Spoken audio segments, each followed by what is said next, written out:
Okay, dah berapa clear.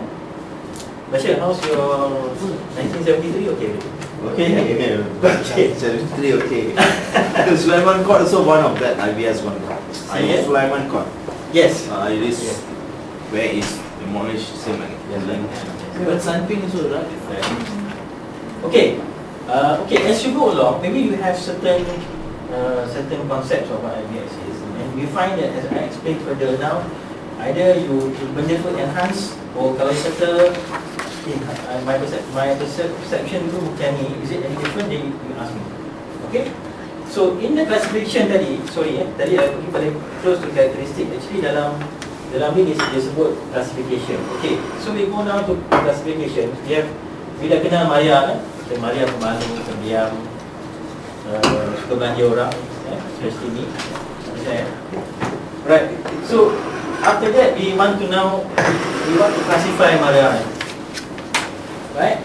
So one of the classification, or the most famous of all, you always say, always favorite Ozaki, Pratuang.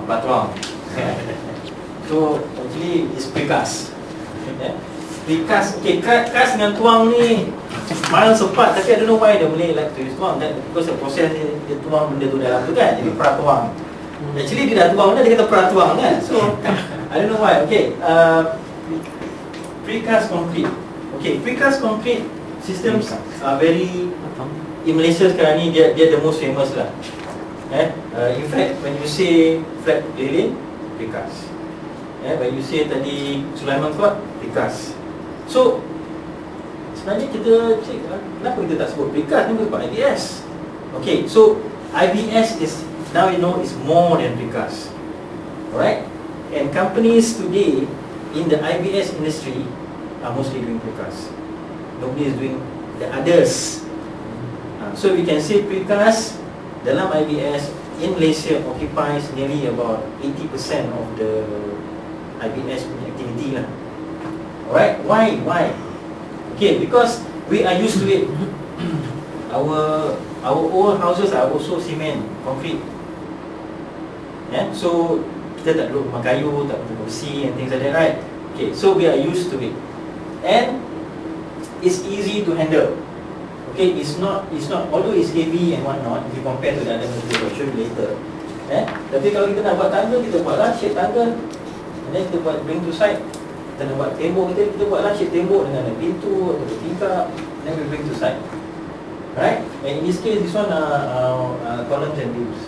Pasang, finish. You get the structure already. Okay.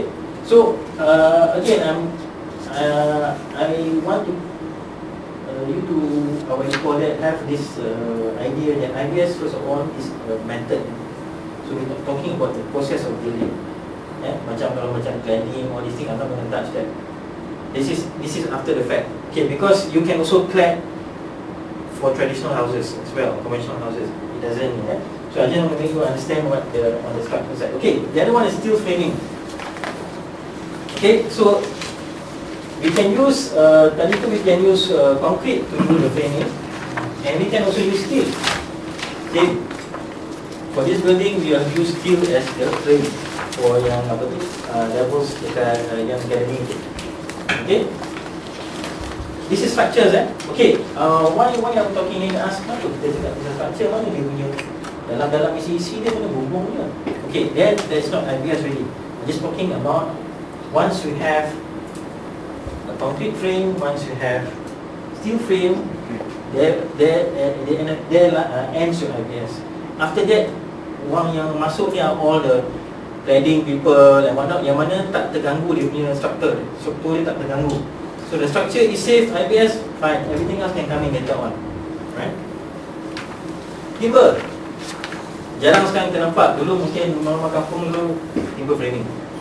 But surprisingly, in the West, in Europe and US, Bloomington, Ohio, Bloomington, Indiana.